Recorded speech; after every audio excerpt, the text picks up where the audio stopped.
Hello, welcome to the next episode. Uh, this is continuing on from my Blackpool Rebellion Punk Festival review. This is the review of the 4 days I went and the bands I watched, liked, and recommend for the future. This is my fifth Rebellion weekend. I started going in 2019 when the Stranglers played there the first time, and obviously they announced they were playing there this year. So I booked my tickets, decided to go next year as well.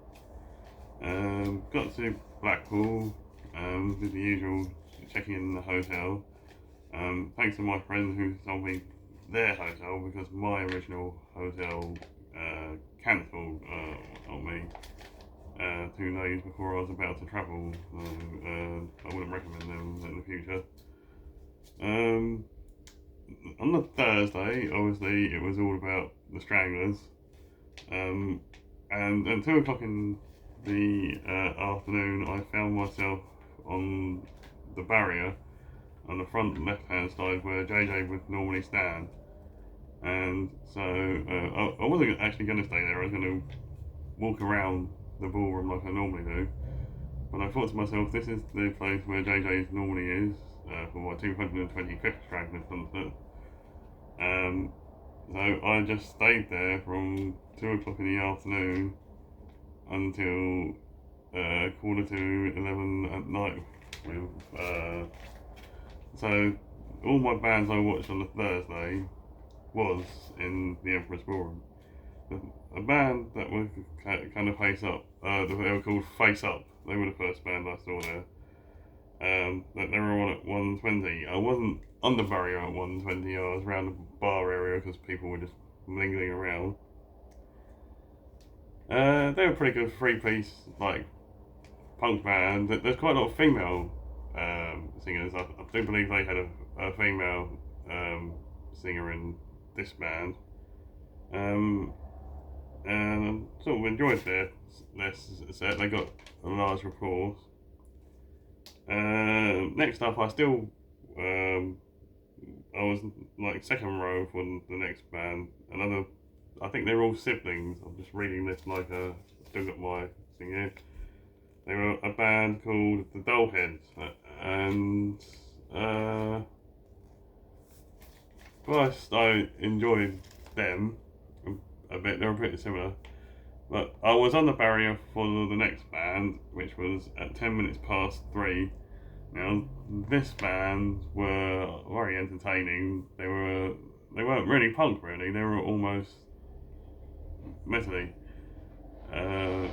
They hailed from Norway, and the singer himself had sort of like he had a T-shirt that said "Ego" on it, and he wore a pink jacket, and he had long blonde hairish, and he had these trainers that lit up.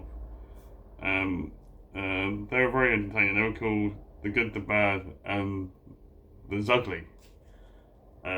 If you haven't heard of them, I mean, I wouldn't go far to say they're a bit Guns N' Roses. Guns N' Roses didn't really fit the punk bit at all, really. But for what they were, they put on an explosive show. And I did take a few pictures of him, and because he was just so animated, and they kept it going for the full set. So if you haven't heard of them, they're called The Good, the Bad, and the Zugly. Up next are a band I've seen 3 times previously because they are a duo. They're a husband and a wife, I believe. And last November they supported Hugh Cornwell on his Come and Get Some tour, where he played Nosferatu in full. And then when the Damned played their 50th anniversary concert at Wembley Arena, they supported them. They're of course called the Quartets. They're in like a guitar and drum, and they just play rock and roll music with a female fronted singer. I suppose most of you know them now. They are very entertaining to watch. She jumped into the crowd towards the end and crowd surfs and sings and plays the guitar at the same time. Up next are a band I've seen there a few times, and they seem to have got popular as the more time goes on. The Barstool Preachers, they have a new album coming out in November, or to the fall they said it was, and they played there. It almost punk infused with like specials kind of music sort of thing. They seem to get more popular and popular as the years go on. Up next, it was my 18th time seeing UK subs and Charlie Harper. There's not much you can say about the UK subs other than that they were phenomenal again for a man of his age at 82 years old. They still played the classics like Warhead, Tomorrow's Girls, Fear of Girls, Just All the Best Stranglehold. You name it, they played the Emotional Blackmail, which they started off with. And they always finish off with Endangered Species. Just a great live band to watch from start to fully enjoyed their set from start to finish. I'm sure there's some. There's beginning, but like Stranglehold and Warhead are their big ones. Thoroughly enjoyed that. Energy was starting to go a little bit on the barrier during the Barstool Preachers because they're a much younger audience, so they were a bit more pushy. Whereas for the UK subs, it was just like everybody just wanted to work. It was pushy, but it wasn't as pushy, and you got a bit of your energy back. I fully enjoyed them, especially Party in Paris. That was another good one. After this was the one I was looking forward to see the most. I've seen him before on an acoustic tour, but I've never seen a full electric set. It was Steve Hickman band plays full Crass set, which was a sight to behold. I mean, there's like people know Crass, and they obviously played "Do They Owe Us a Living," which is one of their most famous ones. And they played quite a lot from the Feeding of the 5,000 album, and it is worth seeing at least once. I'm glad I got to see Steve Ignorant. I'm not. He was on at 7:45, and he was on at 7:45. He played for an hour. It's really good. There was part time where there was a female singer playing the parts that on the start of the album with all the talking, like fight wars and not wars. She did a very good job of that, and he was just standing there, just sort of like taking it all in. After Steve Event, someone else I'd never seen before, and I didn't really know what to expect from them. It was Slaughter and the Dogs. Mick Rossi is the singer of them. And I enjoyed it for what it was, but it's like obviously I was waiting for the Stranglers yet again. They never fail to put on anything other than the best gig ever. Really, it's like they were playing the full set this time, and so from Scarborough last Sunday, they added Skin Deep.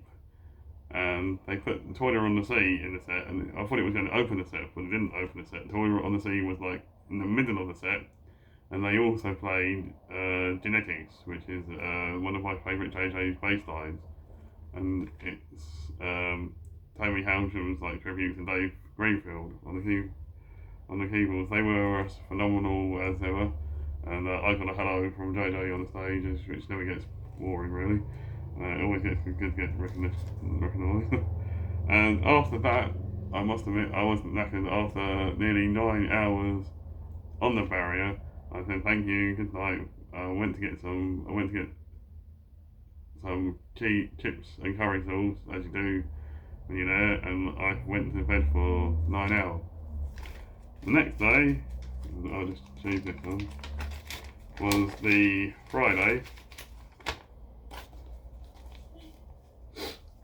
Now, yeah, I decided the pressure was off. Whilst there were other bands, I enjoyed the headliners. Like there was a few firsts for me on the Friday. Actually, was it the Friday or was it the Saturday? No, it was the Friday. Yeah, I've never seen, despite them being on many bills before, I've never seen them before, and that was Sham 69. So I got to tick them off the list. But I thought this is the day where I'm going to be just checking out new things. And I was in the arena at 1:30 in the afternoon, and a three-piece band came on from the Telford area called COVID 21. I highly recommend these. The female front singer, there was a guitarist, bassist, and the drummer, and it was like a repetitive rhythm with constant backdrop on what she thinks of the world, on topics like potholes in the road, animal cruelty, and there's even stuff like you can't get you to see the doctor. So it's about going through to the doctors on the telephone. I mean, I should have filmed them, but I didn't really. I was just too busy. I did take a few pictures for them. And then, oh sorry, that was the second band. The first band I went to see was a band in the almost acoustic set. They were called Fire Exit, and so I knew they were on. So it was Fire Exit first, and then it was COVID 21. But Fire Exit were also another good band, but they were also they've also been around since like the late 70s. Um, Then it was a damn fan called Emily Flea, who people know, and at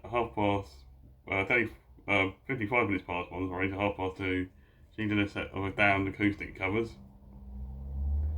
And then I met my friend, Kevin Shepherd, and we went to the literary stage to see John Ottaway and his brother Barrett. And he explained how he's been in the music business for 50 years, and he's had one hit. He said, I think they've had two hits, he said. And one of them was called Really Free, and the second hit was called Bunsen Burner. And the idea was to have two hits and to say you've been in the music business for 50 years.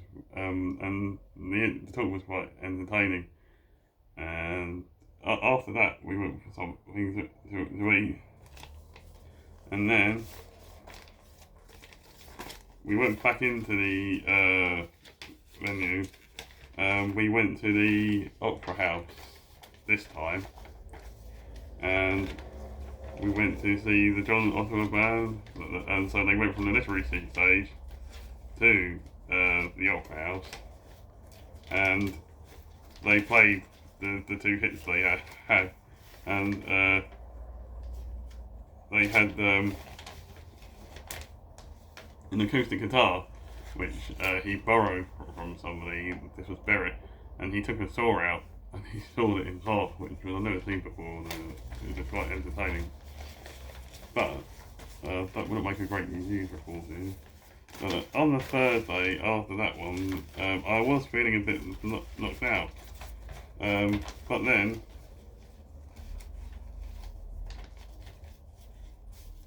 on the Friday I was feeling a little bit knocked out.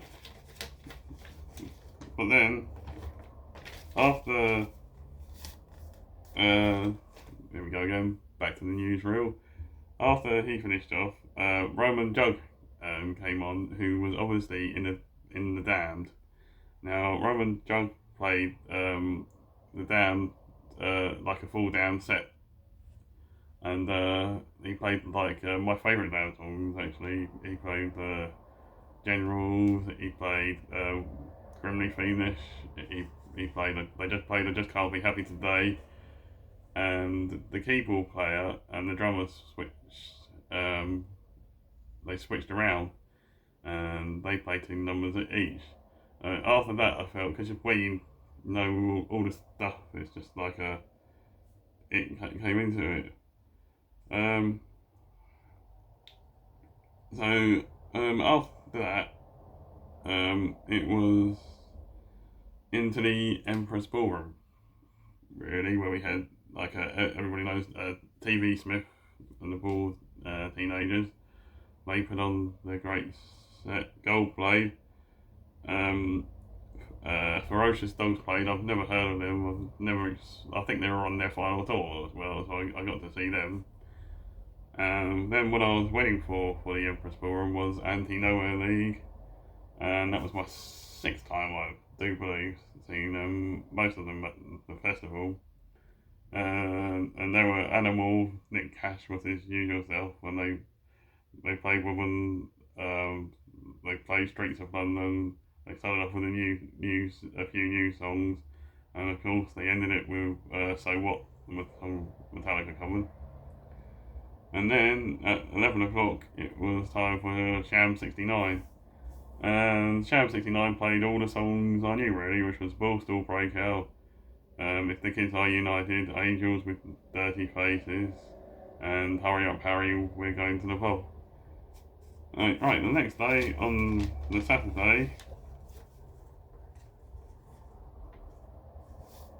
here we are, on the Saturday, it was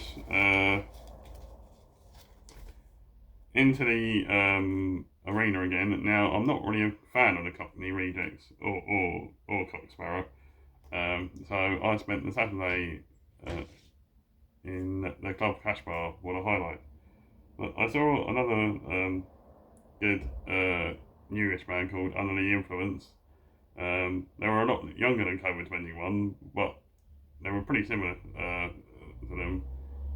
They were worth checking out. They're on Spotify. And it wasn't too much for me to see today, so I just went around. The only time I did go into the Empress Ball was to see 999, who I've never seen before, and that's just to see Homicide, which they finished it off with. The one time I caught the Ruts DC was on the acoustic stage. I saw about 40 minutes of their acoustic set because they were on at the same time as Stiff Little Fingers, and I've seen Ruts DC 50 times, and I've seen Stiff Little Fingers Sniff 6 times, and I do believe they're doing their final tour next year, but I'm not too sure how that is. I went to see them at the Roundhouse in March, and apparently they announced that they were going to call it the day after next year, but I wouldn't not know about that. Then it was on to the Club Cash Bar, where the Wurzels played. Now, the Wurzels have a member of the Stranglers road crew, and he does several other things like he's called Louis Niscarato. We'll probably got that wrong, but he's called Louis, and he's the keyboard player in the Wurzels. And they play Combine Harvester and things like that. And they also play Peaches by the Stranglers, which is quite funny. They explain that they had the same managers. But it's the first time I've actually seen Louis play. The first time I've seen him do anything apart from be behind the sound desk for the Stranglers, or just like being roadieing for the Stranglers or getting the sound for the Stranglers. Never actually seen him on stage before, which was like a bit odd. It was quite entertaining as such. Next up, band I've always wanted to see, the Chameleons. They were a surprise band of the week, and I will check out more of their stuff. My third, the one I was waiting for was at 23 to 22. They played for an hour. Skids. Apart from the Stranglers, Skids were absolutely phenomenal. From start to finish, it was really something else watching them. Need to start looking out for their albums. How they play We Are the Saints, Working for the Yankee Dollar, Masquerade, all the hits, Into the Valley. Like I said, they were quite something. And at the end of it, there was a glam band called Glam 45, Um, they played from 0040 to 120, but the skids were amazing. On the Sunday one, it was up early again, and there was a band from. It was back into the arena again, and there was a band from Australia called Colvic Class. Typical bunch of mad Aussies, really. It was just the singer got into the crowd and all that stuff, and it's really good. And the band I was wanting to see after that was a band called Threats, which featured my good friend Daz Fleming. He got up and did a very good vocal session for them for one song, which I did film that one, so it was good to see Daz on stage. It's like so we had a drink after that one. And then after the Threats finish, it was the Club Cash Bar for Total Chaos. The festival's coming towards the end next.